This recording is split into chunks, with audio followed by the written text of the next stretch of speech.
Everyone. तो आज हम समझेंगे चैप्टर बिजनेस एनवायरनमेंट। तो सबसे पहले बिजनेस एनवायरनमेंट का मीनिंग क्या होता है। बिजनेस एनवायरनमेंट का मीनिंग होता है जितनी भी चीज़ें, चाहे कोई इंडिविजुअल है, इंस्टीट्यूशन है या कोई भी फोर्सेस हैं जो बिजनेस के कंट्रोल से बाहर होते हैं लेकिन वो उसकी परफॉर्मेंस को अफेक्ट करते हैं, चाहे डायरेक्टली और चाहे इनडायरेक्टली, वो सारे मिलके बिजनेस एनवायरनमेंट बनाते हैं। अब वो इंडिविजुअल, इंस्टीट्यूशन, तो ये सब आपको पता होंगे। फोर्सेस दो तरीके के होते हैं, स्पेसिफिक और जनरल। वो अभी इसके फीचर्स में हम पढ़ते हैं, लेकिन फिलहाल जो भी चीज़ें बिजनेस को अफेक्ट करती हैं डायरेक्टली और इनडायरेक्टली और हमारे कंट्रोल से बाहर होती हैं, वो सारी चीज़ें मिलके बनाती हैं बिजनेस एनवायरनमेंट। अब आते हैं इसके फीचर्स पे। इसका पहला फीचर है टोटलिटी ऑफ एक्सटर्नल फोर्सेस, यानी जितने भी एक्सटर्नल मतलब जो बिजनेस से बाहर के हैं, जैसे टेक्नोलॉजिकल चेंजेस आ रहे हैं, कुछ एनवायरनमेंट चेंजेस आ रहे हैं और या गवर्नमेंट के चेंजेस आ रहे हैं, लीगल चेंजेस आ रहे हैं, तो वो सारे चेंजेस जितने भी होते हैं बाहर की साइड आ रहे हैं, वो सारे क्या होते हैं, एक्सटर्नल फोर्सेस। तो हमारा जो बिजनेस एनवायरनमेंट होता है वो इन सारी चीज़ों से अफेक्ट होता है, ठीक है, और उसके नेचर पे डिपेंड करती हैं वो सारी चीज़ें कि कैसे कैसे बिजनेस वर्क करेगा। तो यानी कि ये बिजनेस एनवायरनमेंट क्या होता है, it is a totality of external forces, कि जितने भी एक्सटर्नल चीज़ें हैं वो सब मिलके क्या बनाते हैं, बिजनेस एनवायरनमेंट। अब नेक्स्ट दो तरीके के फोर्सेस होते हैं, स्पेसिफिक और जनरल फोर्सेस। स्पेसिफिक फोर्सेस क्या होते हैं, कुछ फोर्सेस जो स्पेसिफिकली आते हैं, जैसे कस्टमर्स के रिव्यूज से। अगर एक कस्टमर ने कोई सामान खरीद लिया किसी शॉप से या किसी प्रोडक्ट का और वो उसे अच्छा नहीं लगा, तो वो बाकी लोगों में भी फैलाएगा। तो ये क्या होते हैं, ये कुछ ऐसे फोर्सेस होते हैं जो बिजनेस को डायरेक्टली अफेक्ट करते हैं और लॉन्ग रन के लिए करते हैं, जैसे कस्टमर के रिव्यूज, कॉम्पिटिटर्स, सप्लायर्स। तो ये सारे क्या होते हैं जो डायरेक्टली अफेक्ट करते हैं, वो होते हैं स्पेसिफिक फोर्सेस। कुछ होते हैं जनरल फोर्सेस। जनरल फोर्सेस मतलब जो बिजनेस को डायरेक्टली ना अफेक्ट करके इनडायरेक्टली अफेक्ट करते हैं, जैसे सोशल चेंजेस, लीगल, पॉलिटिकल या टेक्नोलॉजिकल चेंजेस, ये सिर्फ इनडायरेक्टली अफेक्ट करते हैं। Next we have is inter relatedness. Inter relatedness क्या होता है, जितनी भी ये एलिमेंट्स या चीज़ें होती हैं बिजनेस एनवायरनमेंट में, वो सब एक दूसरे से इंटर रिलेटेड या इंटर कनेक्टेड होती हैं। जैसे कि सबसे पहला पॉइंट क्या है इसी के अंदर, increase life expectancy of people and increase awareness for health care have increase the demand for many health products. अगर लाइफ एक्सपेक्टेंसी ज़्यादा होगी तो हेल्थ प्रोडक्ट्स की डिमांड बढ़ेगी। फैट फ्री ऑयल आ गया, जो जो चीज़ें ऐसी हैं जो लोगों के लाइफस्टाइल के हिसाब से होती हैं, वैसे ही बिजनेस एनवायरनमेंट को अपने अंदर चेंजेस लाने होते हैं। जैसे अब फैट फ्री ऑयल आ गया, तो अगर वो जो फैट वाले ऑयल अभी भी बेचते रहेंगे कि हम तो चेंज नहीं कर रहे, तो उनके प्रोडक्ट्स क्या होंगे, मार्केट में फेल हो जाएंगे, क्योंकि आजकल सिर्फ कस्टमर ही मार्केट का किंग माना जाता है और अगर कस्टमर किसी चीज़ को रिजेक्ट कर देता है तो वो चीज़ कहीं नहीं चलती। Next we have is dynamic nature. ये तो मैंने बताया था, ये पॉइंट ऐसा है जो आप हर जगह यूज कर सकते हैं। डायनामिक मतलब विच कीप्स ऑन चेंजिंग।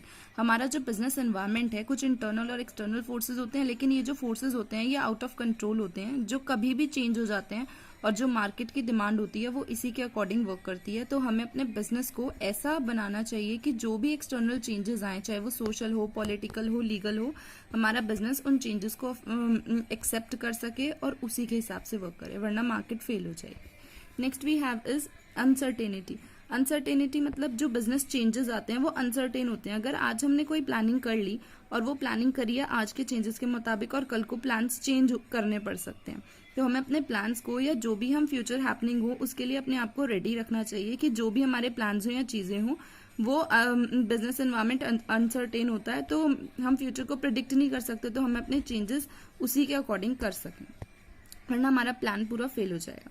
तो यही है अनसर्टेनिटी। जो भी बिजनेस एनवायरनमेंट होता है वो फ्यूचर को प्रिडिक्ट करना तो पॉसिबल होता नहीं है, तो ये कभी भी चेंज आ सकते हैं, चाहे वो फैशन इंडस्ट्री हो, इंफॉर्मेशन टेक्नोलॉजी हो या कोई भी इंडस्ट्री हो। Next we have is complexity. Complexity मतलब क्या होता है, कॉम्प्लेक्सिटी मतलब हमारा जो बिजनेस एनवायरनमेंट होता है वो लगातार चेंज होता रहता है, डायनेमिक और इंटर रिलेटेड चीज़ों के साथ साथ। बहुत सारे फोर्सेज होते हैं जो बिजनेस एनवायरनमेंट को डायरेक्टली और इनडायरेक्टली अफेक्ट करते हैं। तो इसे आसानी से समझने के लिए सिंपल हम ये समझ सकते हैं कि वो इतना कॉम्प्लेक्स होता है कि हम कभी भी डिटरमाइन नहीं कर सकते कि फ्यूचर में कौन सी चीज़ हैपन हो जाए या कौन सा चेंज फ्यूचर में आ जाए।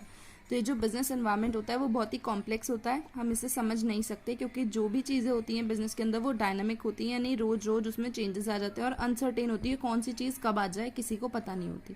तो हम इसे कॉम्प्लेक्स मानते हैं। कॉम्प्लेक्स मतलब उलझा हुआ, जो हमें पता नहीं है कि कौन सी चीज़ क्या हो सकती है। सिर्फ यही कह सकते हैं अपने वर्ड्स में कि जो जो चेंजेस आए उसे ग्रैस्प करें पूरा टोटली और अपने बिजनेस एनवायरनमेंट को उसी हिसाब से वर्क करवाएं।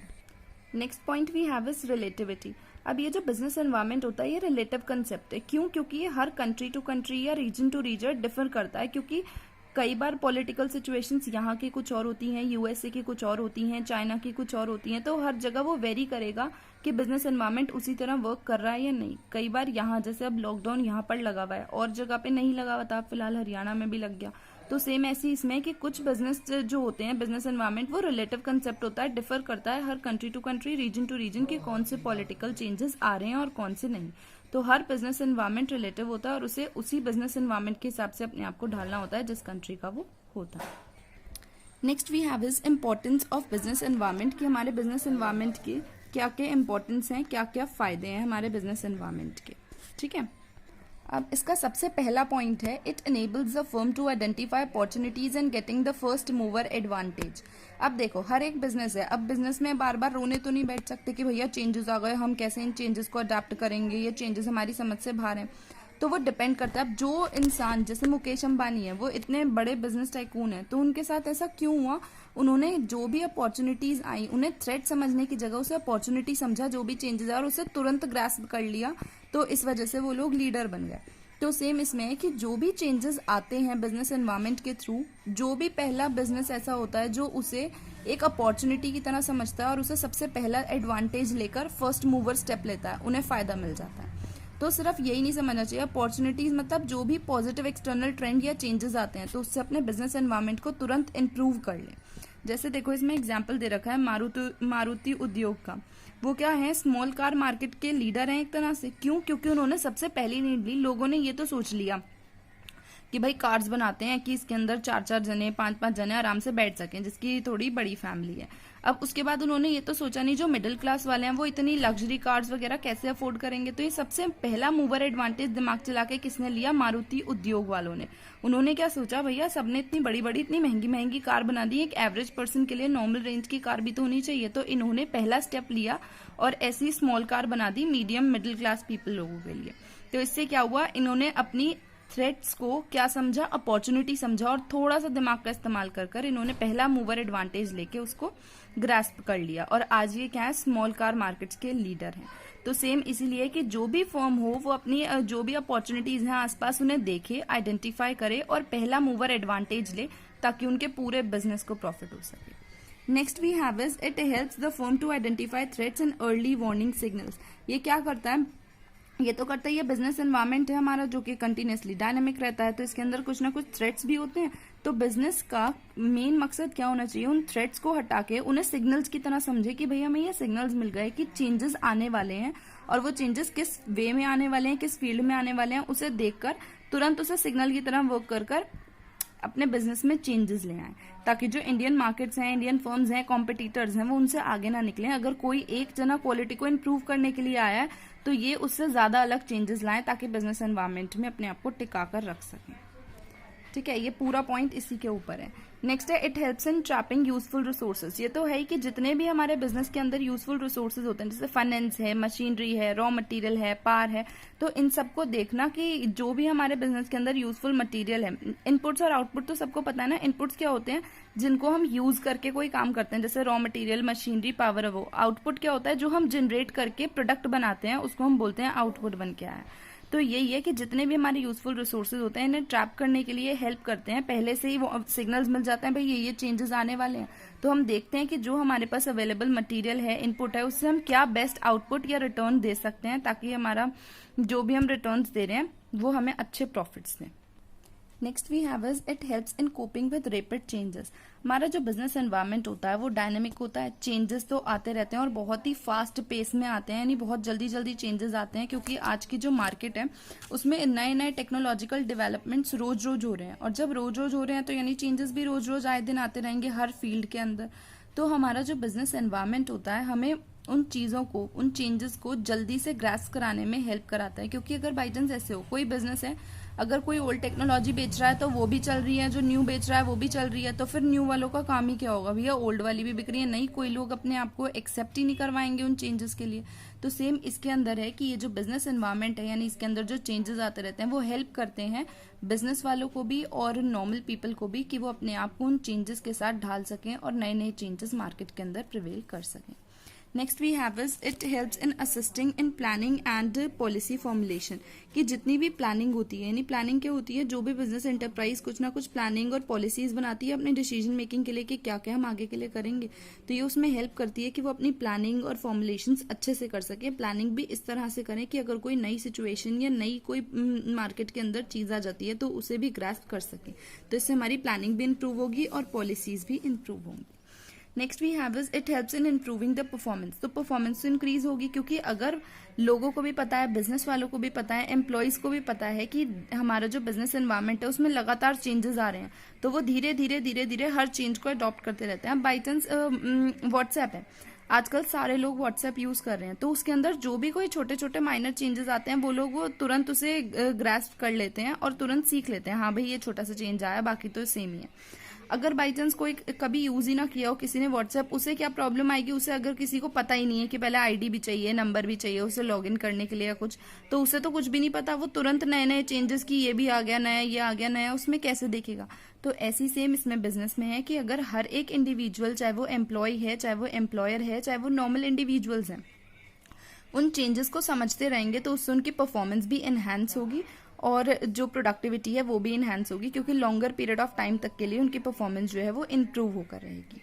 ठीक है, अब नेक्स्ट है dimensions of business environment. Dimensions मतलब क्या क्या चीजें होती हैं, क्या क्या फैक्टर्स होते हैं बिजनेस एनवायरनमेंट में जो कि इसके अंदर चेंजेस लेके आते हैं। बेसिकली इसका मतलब है डायमेंशंस मतलब कुछ भी हो सकता है। अब दो चेंजेस आ सकते हैं दो तरह से, एक इंटरनल और एक एक्सटर्नल। फिलहाल हम इसमें डायमेंशन में एक्सटर्नल फैक्टर्स की ही बात करें कि क्या क्या एक्सटर्नल चेंजेस हैं जो कि बिजनेस के अंदर आ सकते हैं और उसे अफेक्ट कर सकते हैं। इंटरनल चेंजेस तो हर बिजनेस के लिए अलग अलग होते हैं और वो नॉर्मल अगर बिजनेस डिसीजन मेकिंग करें, मैनेजमेंट के कुछ डिसीजन हो या कुछ, तो उससे क्योर की जा सकती है या अपनी प्लानिंग उसी मुताबिक कर सकते हैं। लेकिन जो एक्सटर्नल चेंजेस हैं वो बिजनेस को अफेक्ट भी करते हैं और बिजनेस को उसी के मुताबिक वर्क करना पड़ता है, और बिजनेस उसके मुताबिक अगर वर्क नहीं करेगा तो मार्केट से बाहर हो जाएगा। तो इसके अंदर बेसिकली ये रहा डायग्राम एक छोटा सा, ये 5 मेजर हैं डायमेंशंस जो कि आते हैं: social environment, economic environment, legal environment, political environment and technological environment. थोड़ा थोड़ा तो नाम से भी पता चल रहा होगा, बाकी इन डेप्थ अभी मैं बताती हूँ। सबसे पहले देखो कंपोनेंट्स ऑफ इकोनॉमिक एनवायरनमेंट, इसके क्या क्या कंपोनेंट्स होते हैं। वैसे तो ये बहुत आसान है कि क्या क्या कंपोनेंट्स होते हैं, कुछ भी हो सकते हैं। जीएनपी, ग्रॉस नेशनल प्रोडक्ट, ठीक है, पर कैपिटा इनकम, जो चीजें हैं कि जो एनवायरनमेंट को अफेक्ट करती हैं, चाहे वो प्राइवेट सेक्टर में हो चाहे वो पब्लिक सेक्टर में हो। इसके अंदर एग्रीकल्चर भी आता है, इंडस्ट्रीज भी, मनी सप्लाई भी, सेविंग का रेट, इन्वेस्टमेंट का रेट। तो ये सारी चीजें क्या है, ये कुछ कंपोनेंट्स हैं जो हमारे इकोनॉमिक एनवायरनमेंट को मिले हुए होते हैं चीजें। ठीक है, अब उन डायमेंशंस की बात करते हैं। सबसे पहला डायमेंशन आता है इकोनॉमिक एनवायरनमेंट। ठीक है, इकोनॉमिक नाम से ही पता चल रहा है। इकोनॉमिक का मतलब क्या होता है, एनीथिंग और everything related to money. Economic का मतलब ही यही होता है, पैसे से रिलेटेड सारी चीजें पढ़ना। तो इकोनॉमिक एनवायरनमेंट में ज्यादातर क्या आता होगा, जो पैसों से रिलेटेड चेंजेस या चीजें आती हैं। ठीक है, वो सारे चेंजेस आते हैं इकोनॉमिक एनवायरनमेंट में, जैसे interest rate, inflation rate, change in disposable income, stock market. ये सारी चीजें क्या हैं जो कि हर एक बिजनेस को फाइनेंशियली अफेक्ट करती होंगी, तो वो इकोनॉमिक एनवायरनमेंट में होता है कि इसके अंदर भी चेंज आते हैं। इसके अंदर क्या क्या चेंज आते होंगे, अगर इंटरेस्ट रेट चेंज हो गए तो हर चीज चेंज हो जाएगी। इन्फ्लेशन बढ़ गया, इन्फ्लेशन मतलब होता है महंगाई। डिस्पोजेबल इनकम है, कोई भी चीज है अगर बाई चांस मनी से रिलेटेड या नॉन मनी रिलेटेड भी, अगर मनी या नॉन मनी रिलेटेड ये चीजों में चेंजेस आते हैं तो वो बिजनेस को बहुत ज्यादा अफेक्ट करते हैं। उसकी जीडीपी को अफेक्ट करते हैं, जीएनपी को अफेक्ट करते हैं। जीडीपी तो पता है ना, ग्रॉस डोमेस्टिक प्रोडक्ट, और जीएनपी होता है नेट प्रोडक्ट। ठीक है, तो ये क्या होते हैं इकोनॉमिक चेंजेस, मतलब जो पैसों से रिलेटेड चेंजेस आते हैं। इन्हें हम डायमेंशंस की जगह फैक्टर्स भी बोल सकते हैं। ठीक है, और ये बेसिक जितने भी फैक्टर्स हैं वो सारे क्या हैं, जनरल एनवायरनमेंट के हैं, क्योंकि जनरल एनवायरनमेंट के वो सारे फैक्टर्स थे जो कि बिजनेस को डायरेक्टली अफेक्ट करते हैं, और ये सारे भी वो फैक्टर्स हैं जो बिजनेस को डायरेक्टली अफेक्ट करते हैं। Next we have is social environment. Social environment नाम से ही पता चल रहा है, बिजनेस के अंदर बहुत सारे सोशल चीजें होती हैं, जैसे कि क्या, कस्टमर्स को फेयर क्वालिटी प्रोडक्ट्स दे, नॉर्मल एवरेज रेट रखे, सोशल ट्रेंड्स को फॉलो करे, ट्रेडिशंस को फॉलो करे। तो सेम सोशल एनवायरनमेंट में यही है कि हर एक बिजनेस को कुछ कुछ अपनी वैल्यूज, एथिक्स, मॉरल्स, ये सब चीजें फॉलो करनी चाहिए। जैसे अगर कोई दिवाली है, दिवाली सीजन में नॉर्मल ऐसे रखेंगे, एथनिक वेयर ज्यादा बिकते हैं दिवाली सीजन में, क्रिसमस में उस टाइम की चीजें ज्यादा बिकती हैं। तो हर एक बिजनेस को सोशली वर्क करना चाहिए कि अपने सोशल ट्रेंड्स के अकॉर्डिंग चले, जो भी सोसाइटी की एक्सपेक्टेशंस हैं, बिजनेस की एक्सपेक्टेशंस हैं, उनके साथ वर्क करे और साथ साथ वैल्यूज भी फॉलो करे। वैल्यूज टर्म मैंने आपको बताई थी, ये सिंपल यही होता है हमारी एस्टीम। ठीक है। हाई एस्टीम या मोरल्स, ये सारे मिलके वैल्यूज बनाते हैं कि हमारे पास पूरी फ्रीडम है, इक्वल अपॉर्चुनिटीज देनी चाहिए हर किसी को, मेन वेमेन में ये नहीं करना चाहिए, फेयर क्वालिटी प्रोडक्ट्स देने चाहिए। इसमें शॉर्ट फॉर्म में मैंने लिखा भी है, it includes the standard of living, taste, preference, education level, literacy rate in the society in which the business exist. तो ये सोशल एनवायरनमेंट में सिंपल यही होते हैं। इसका मतलब ये भी होता है, it refers to the changes that take place in method of production. ये सारे वो भी होते हैं जो प्रोडक्शन के अंदर चेंजेस आ रहे हैं, नए इक्विपमेंट्स आ रही हैं, मशीनरी आ रही है, क्वालिटी ऑफ प्रोडक्ट्स, ये सारी चीजें हमें करनी चाहिए। ठीक है। अब चेंजेस को अफेक्ट कैसे करते हैं, जैसे अगर पहले ट्रेडिशनल वॉचेस चलती थी और अब डिजिटल वॉचेस आ गई हैं, तो हर एक जना डिजिटल वॉचेस ही ले रहा है, ट्रेडिशनल वॉचेस पहले की कोई नहीं लेता। ऐसी सब चीज़ों के लिए है कि धीरे धीरे बिजनेस को, हर चीज़ को अफेक्ट करते करते अपने आप को, चेंजेस को, जितने भी सोशल चेंजेस आए उन्हें एक्सेप्ट करना चाहिए। Next we have this technological environment. अब टेक्नोलॉजिकल एनवायरनमेंट के अंदर क्या आता है, जो टेक्नोलॉजी, नए नए मेथड्स, टेक्निक्स, इनोवेशंस मार्केट के अंदर हो रही हैं, तो जो चीज़ें ऐसी हो रही हैं, इनोवेशंस या टेक्निक्स, जो कि गुड्स और सर्विसेज के लिए नए नए मेथड्स आ रहे हैं ऑपरेशनल लेवल्स, ठीक है, या ऑपरेशंस के लिए, तो वो सारे क्या होते हैं, टेक्नोलॉजिकल एनवायरनमेंट के अंदर आते हैं, कि वो सारे फैक्टर्स जो हैं वो टेक्नोलॉजिकल एनवायरनमेंट के होते हैं और वो बिजनेस को अफेक्ट करते हैं। अब जैसे कि क्या क्या, ऑनलाइन बुकिंग ऑफ टिकट्स, आज आप घर बैठे बैठे अपनी टिकट्स ऑनलाइन बुक कर सकते हो, कहीं की भी, वापसी की भी। तो ये सारे क्या है, ये टेक्नोलॉजिकल एनवायरनमेंट का अपग्रेडेशन है, कि जो चेंजेस आ रहे हैं सब टेक्नोलॉजिकल एनवायरनमेंट में आ रहे हैं। Import and export of technology, import export तो पता है ना, इम्पोर्ट बाहर का सामान यहाँ लेना, एक्सपोर्ट यहाँ का सामान बाहर भेजना, तो ये सब चीज़ें क्या है, टेक्नोलॉजिकल चेंजेस हैं। नई नई चीज़ें डेवलप हो रही हैं आईटी सेक्टर के अंदर, साइंटिफिक इंप्रूवमेंट्स हो रही हैं। अब नेट से कोई भी बैंक से ट्रांजेक्शन करनी हो, एनईएफटी, आरटीजीएस के थ्रू आप कर सकते हो। ये सारे क्या है, टेक्नोलॉजिकल एनवायरनमेंट के अंदर चेंजेस आ रहे हैं। तो इन सारी चीज़ों के लिए कौन रिस्पॉन्सिबल होता है, टेक्नोलॉजिकल एनवायरनमेंट। और हर एक इंडिविजुअल धीरे धीरे अपने आप को टेक्नोलॉजिकल एनवायरनमेंट के हिसाब से ढाल रहा है। और बिजनेस को भी जितने भी चेंजेस आए वो टेक्नोलॉजी के अंदर, वो सारे इसी के अंदर आते हैं, और बिजनेस को भी वो नए नए चेंजेस अफेक्ट करने पड़ते हैं।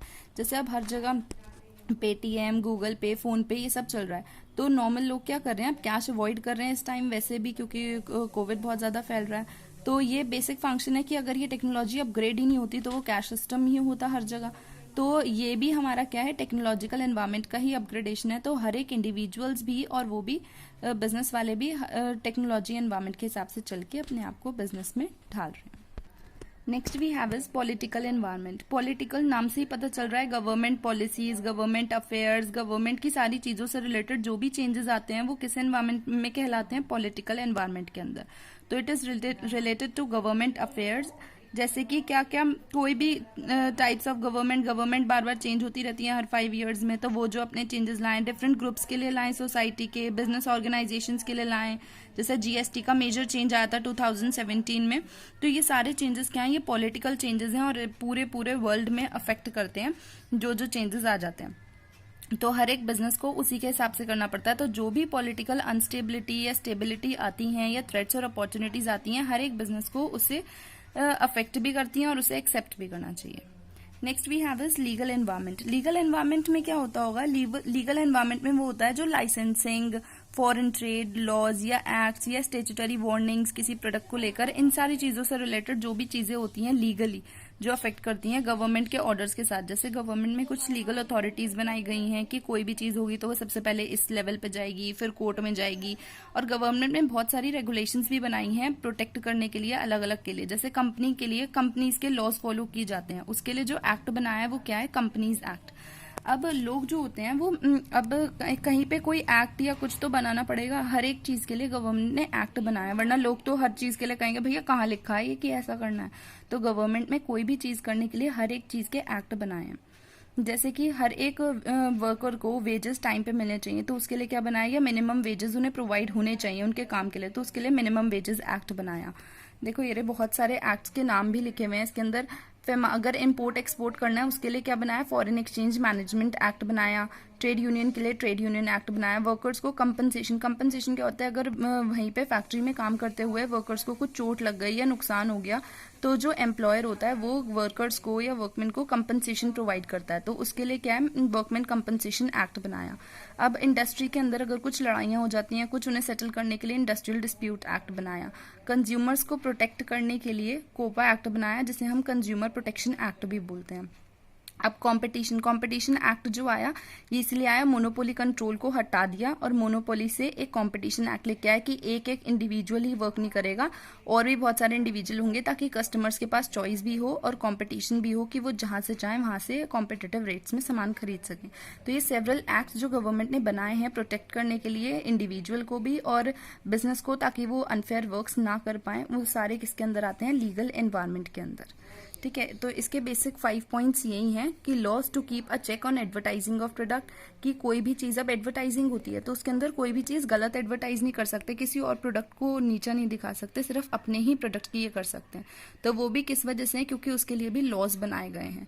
कुछ स्टेचुटरी वार्निंग्स, जैसे अगर टबैको का एड आता है या एल्कोहल का आता है, वैसे एल्कोहल का तो कभी नहीं आता, सोडा का आता है उसी के, तो उसके लिए भी वार्निंग्स वहां पे अगर कोई ऐसा ऐड भी आता है, अगर किसी मूवी में सिगरेट पीते हुए दिखाते हैं, नीचे लिखते हैं ना it is injurious to health, तो वो इसीलिए लिखते हैं कि जो भी ऐसी कोई सर्टेन प्रोडक्ट्स हैं जिनके लिए वार्निंग्स देनी है तो वहां पे वो जरूर मेंशन की जाएंगी। तो ये सारे पॉलिसीज और ये सब प्रोटेक्शन के लिए भी हुआ है कि लीगली हर एक बिजनेस इंडिविजुअल प्रोटेक्ट भी हो और हर एक इंडिविजुअल थोड़ा जागरूक भी हो।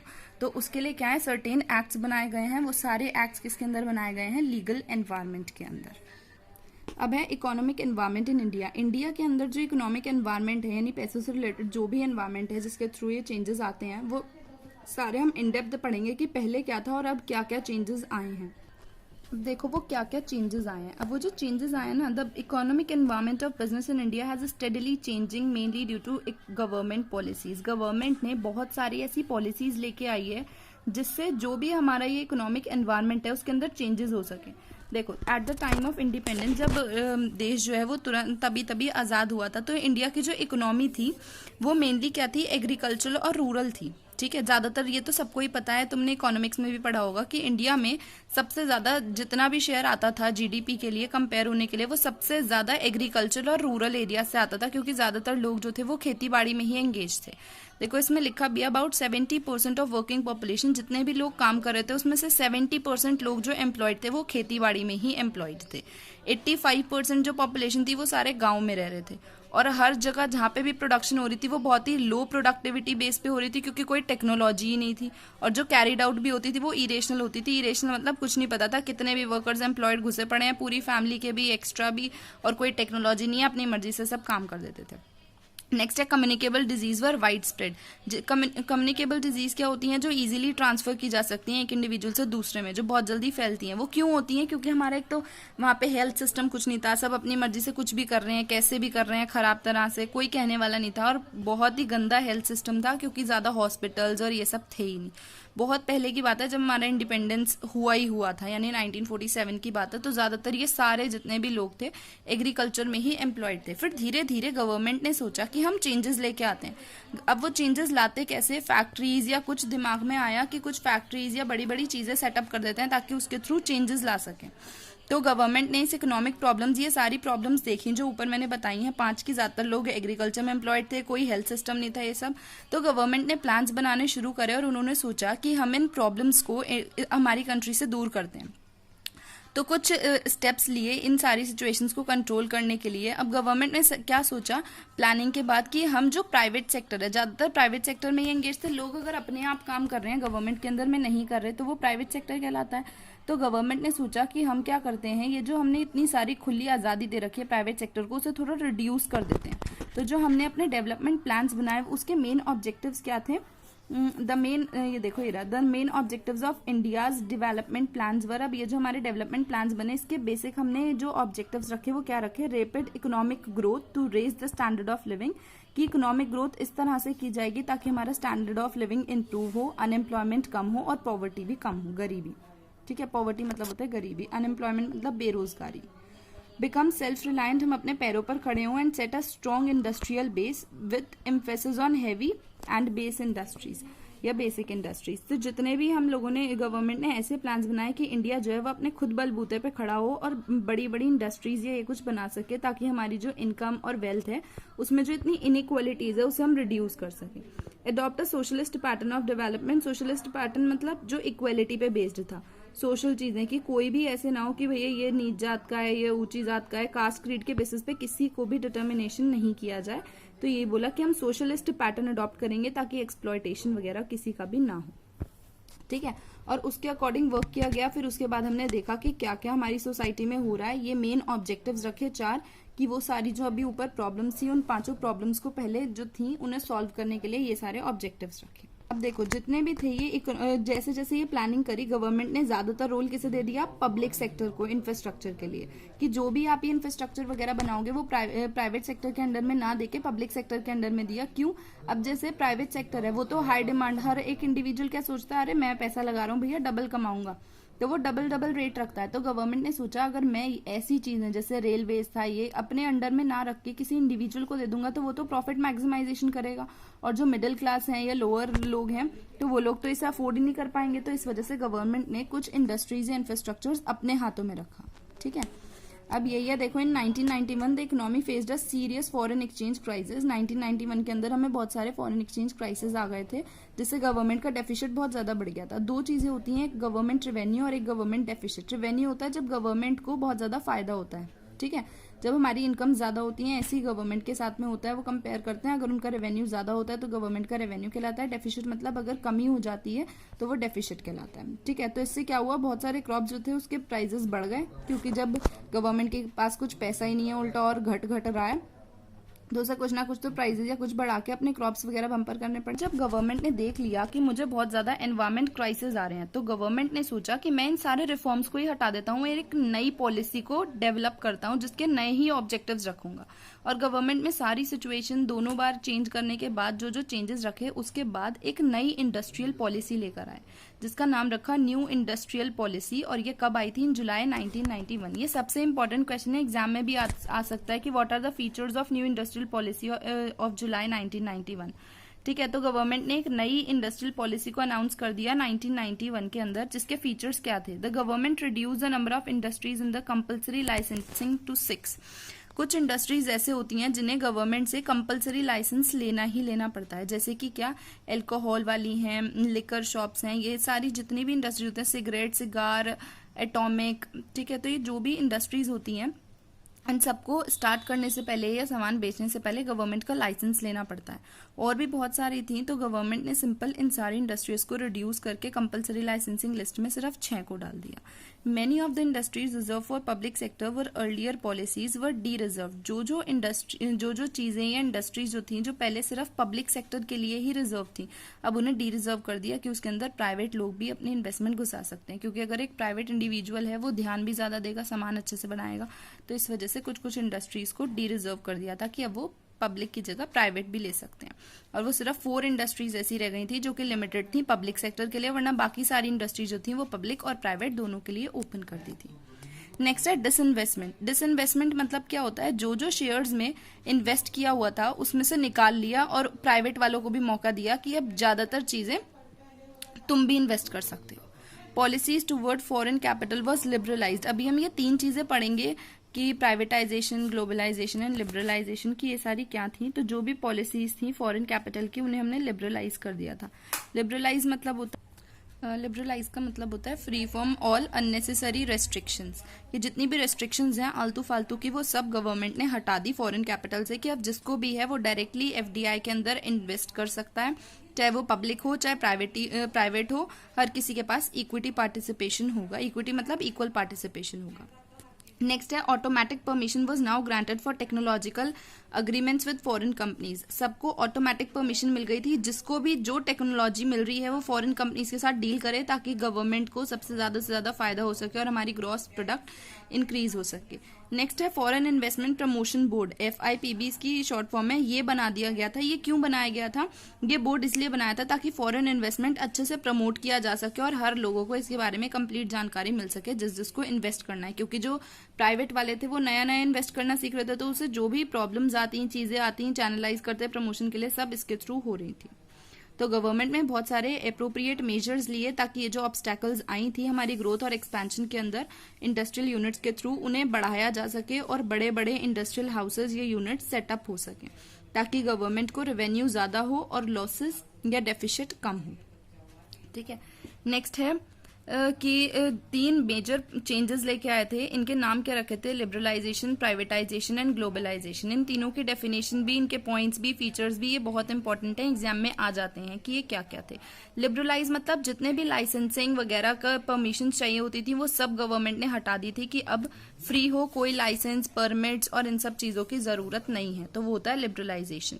प्राइवेटाइजेशन मतलब drastically reduction in the role of public sector. हर चीज गवर्नमेंट ने ज्यादातर जो जो प्राइवेटाइज कर सकते थे वो सारी चीजें गवर्नमेंट ने प्राइवेटाइज कर दी थी कि अब ऐसा नहीं है कि सिर्फ पब्लिक सेक्टर का रोल है, प्राइवेट सेक्टर्स भी पूरा इसके अंदर अपना हाथ या सहयोग दे सकते हैं। नेक्स्ट है ग्लोबलाइजेशन। ग्लोबलाइजेशन मतलब है जितने भी फॉरेन प्राइवेट पार्टिसिपेशन है उन सबको पूरे वर्ल्ड में या पूरे जहां में फैला सकते हो। जिसको जहां चाहिए वहां ट्रेड करो, जिसको जहां चाहिए वहां एक्सपोर्ट्स करो, ताकि हमारे इंडिया में डेवलपमेंट हो। तो कहीं मर्जी हम इम्पोर्ट एक्सपोर्ट कर सकते थे, उस चीज को क्या नाम रख दिया? ग्लोबलाइजेशन। की पूरे वर्ल्ड में, पूरे ग्लोब में आप कहीं पर भी इम्पोर्ट एक्सपोर्ट पार्टिसिपेशन कर सकते हो। तो ये तीन मेजर चेंजेस गवर्नमेंट लेके आई थी। ठीक है, इस पॉलिसी का नाम LPGB है, लिबरलाइजेशन, प्राइवेटाइजेशन एंड ग्लोबलाइजेशन। ठीक है, पहले LQP थी, लाइसेंस, कोटाज एंड परमिट्स। ठीक है, इन सबको हटा के LPG लेकर आ गए थे, लिबरलाइजेशन, प्राइवेटाइजेशन एंड ग्लोबलाइजेशन। अब इन तीनों के बारे में इन डेप्थ में पढ़ते हैं। सबसे पहले आता है लिबरलाइजेशन। लिबरलाइजेशन जिससे पता चला तो reforms that were introduced were aimed at liberalising the industrial policies, यानी कि इनको हर अननेसेसरी कंट्रोल और रेस्ट्रिक्शंस से हटा दिया था, from all unnecessary control and restrictions. ठीक है, इसका मेन यही था, दे साइंड एंड ऑन। इसका मेन मतलब क्या था? Licence, permits, quotas. मैं बता रही थी ना पहले क्या था? LPQ था, अब इसको क्या रख दिया था? LPG रख दिया था, यानी लाइसेंस, परमिट्स और कोटाज जो थे उन सबको रिमूव करवा दिया था और उसे लिबरलाइज कर दिया था, यानी free from all the permits, licence and quotas. ठीक है, अब इसके मेन क्या क्या पॉइंट्स थे? सबसे पहला था abolishing licensing required in most of the industries that were in short list.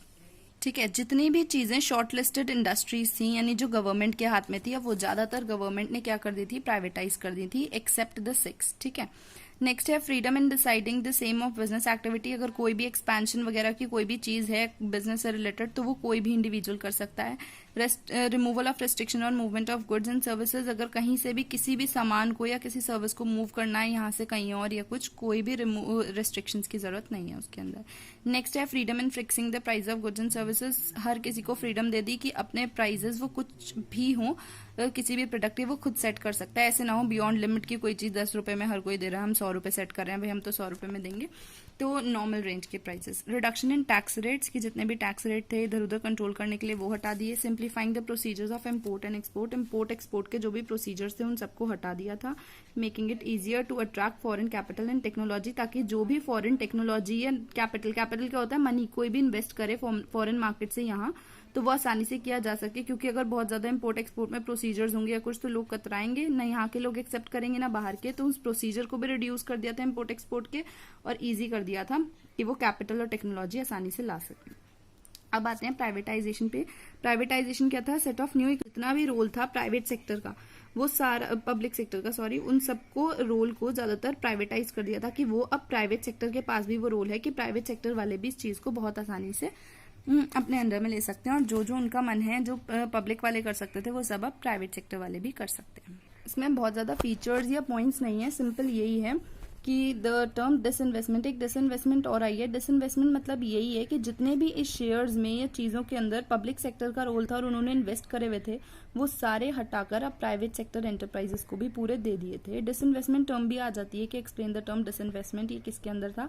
तो पहले क्या था? 51% ओनरशिप जो थी वो गवर्नमेंट के पास थी। अब गवर्नमेंट ने क्या किया? उस पूरी ओनरशिप को हटा दिया और इक्वली डिवाइड कर दिया पब्लिक और प्राइवेट में। बस कुछ इंडस्ट्रीज हैं जो गवर्नमेंट ने अपने अंडर में रखी ताकि प्राइवेट वाले उसका कुछ गलत इस्तेमाल ना कर सकें या ऐसा ना हो कि नॉर्मल पीपल उस चीज को अवेल ना कर सकें। तो कुछ इंडस्ट्रीज गवर्नमेंट ने अपने अंडर में ली थी, बाकी सारी इंडस्ट्रीज गवर्नमेंट ने प्राइवेट को भी उतनी ही डिस्ट्रीब्यूट कर दी थी। डिसइन्वेस्टमेंट मतलब अपने शेयर्स में जितना भी गवर्नमेंट में इन्वेस्ट किया हुआ था वो सारा उसने क्या कर दिया था? पब्लिक सेक्टर एंटरप्राइजेस से प्राइवेट सेक्टर में इन्वेस्ट कर दिया था।